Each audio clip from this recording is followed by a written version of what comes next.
It's an exciting time for CSGO, and the thing that everybody's talking about right now has to be this post in which Arcanum CSGO converted rubbish-looking Source 1 maps into near photorealistic versions of themselves using AI-generated trickery.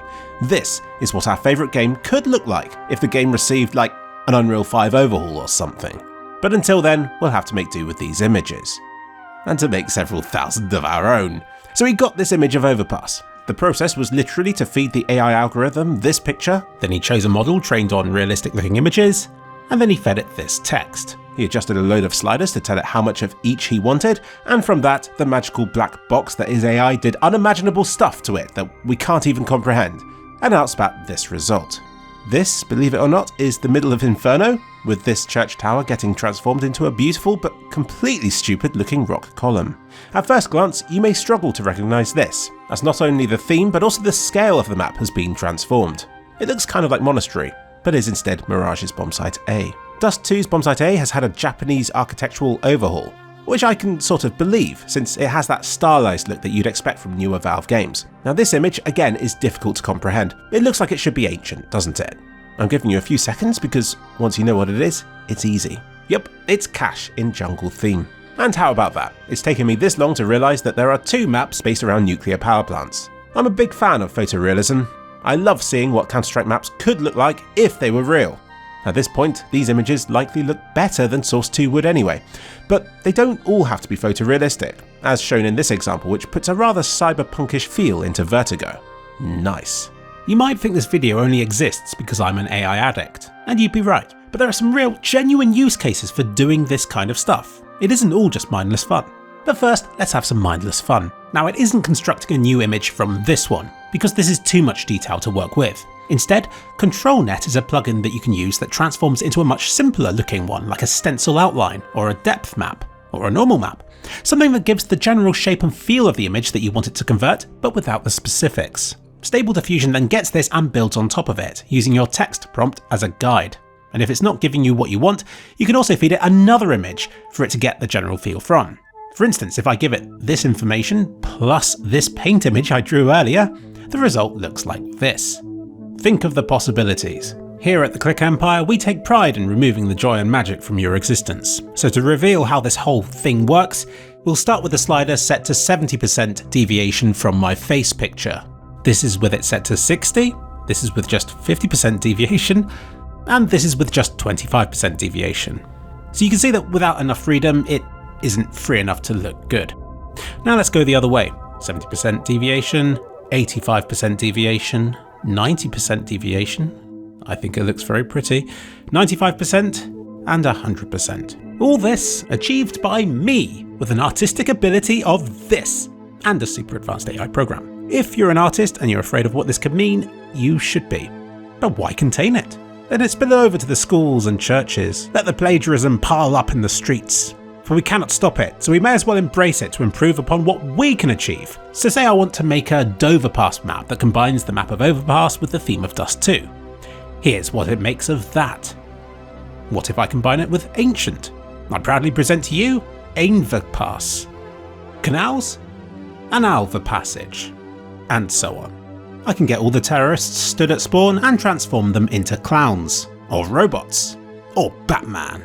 If I ask for snow, it will automatically give the characters warm hats. Isn't that nice? I can change the scale of a map, telling it to make Bombsite B of Inferno into a massive dam, and it'll do its damnest to comply. It really is selling the possibilities of AI image generation short to limit it to Counter-Strike.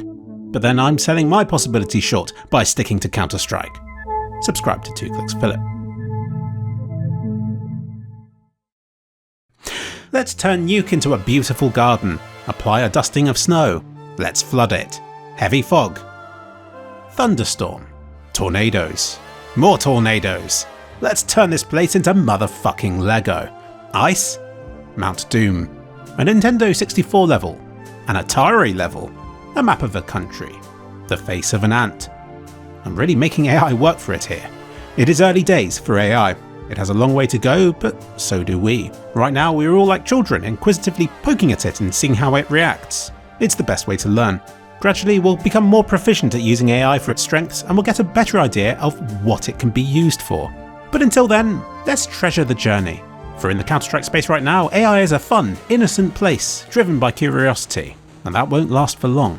Even as my AI-generated image graces the front page of the CSGO subreddit, I feel guilt. The comments are positive, it's being upvoted, and people seem interested, just like they were last week, when Arcanum CSGO posted his pictures. Yet I feel like I've deceived people in some way, or I've taken credit away from traditional artists, who may deserve their work being viewed and appreciated far more. You can choose not to use AI, but others will. I've been investigating ways in which it could help to improve my content, or at least to make more of it, and I'm not just talking about videos about AI here. My recent thumbnails have been AI. Now, I don't think AI will kill traditional styles of artistry, but I do think it will change how most stuff is made, and it's going to make better art more accessible to all, for better or for worse. I will say, from creating the images you've seen in this video, it isn't fast. Per second of footage, this has been one of the slowest videos I've ever made. Not only because I've become repeatedly sidetracked by silly experiments, but also because of the time it takes to generate the images and to find the correct inputs to achieve what I want. It took me about an hour just to get it to draw tornadoes into that jungle scene from earlier, because it really didn't want to. It definitely wants to draw some things more than it does others. Sure, the AI imagery is impressive, but I've been just as impressed by the depth buffer being able to figure out a 3D view from the images that I've fed it. Remember, these are just 2D images, yet almost without fail, it can successfully convert it into a pretty faithful 3D representation of that space. I reckon it would be easy for it to be able to construct an explorable 3D view of a place from just a couple of images. For me, the most exciting applications of it in CSGO would be to generate new textures and to envision new maps and areas. It's a very difficult thing to do, to move from an idea in your head to actual props and materials in game. You only realise how half fleshed out it is in your mind when you try to make it for real.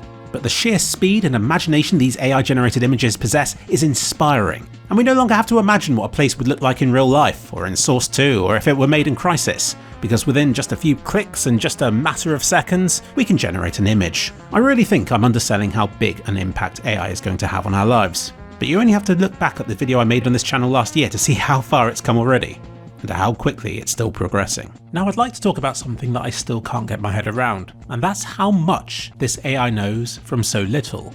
Nobody I know seems to be impressed with this, but I guess I remember the days of Compton's and Encyclopedia Britannica, when you could have a thing like Wikipedia but on a CD, and those things were always so limited because they weren't connected to the internet, and so were restricted to whatever the makers had remembered to put on that CD. And in a way, these AI models are similar to that, since they're condensed down to a single, pre-made file that's only several gigabytes in size.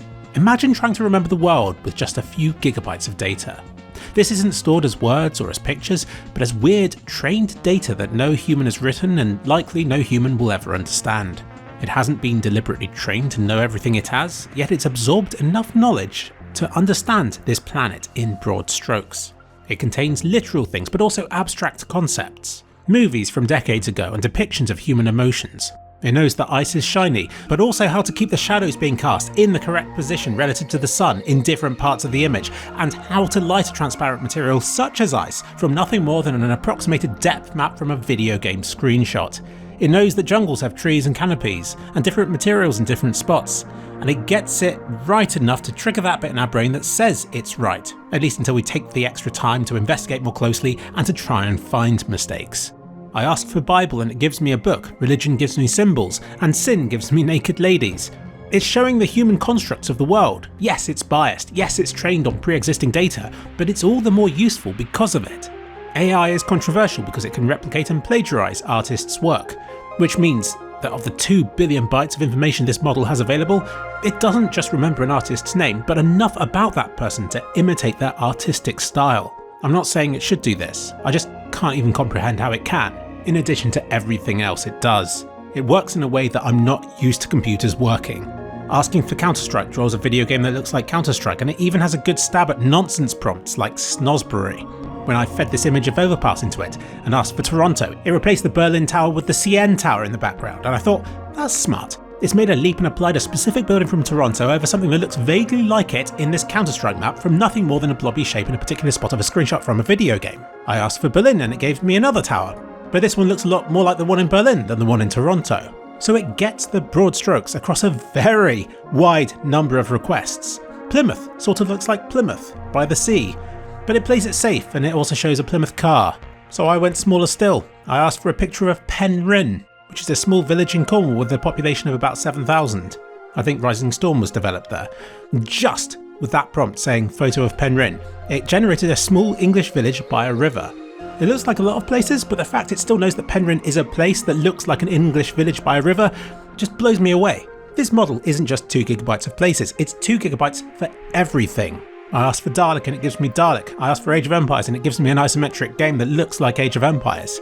So I asked for the Source 2 release date, but that's something that even AI doesn't know.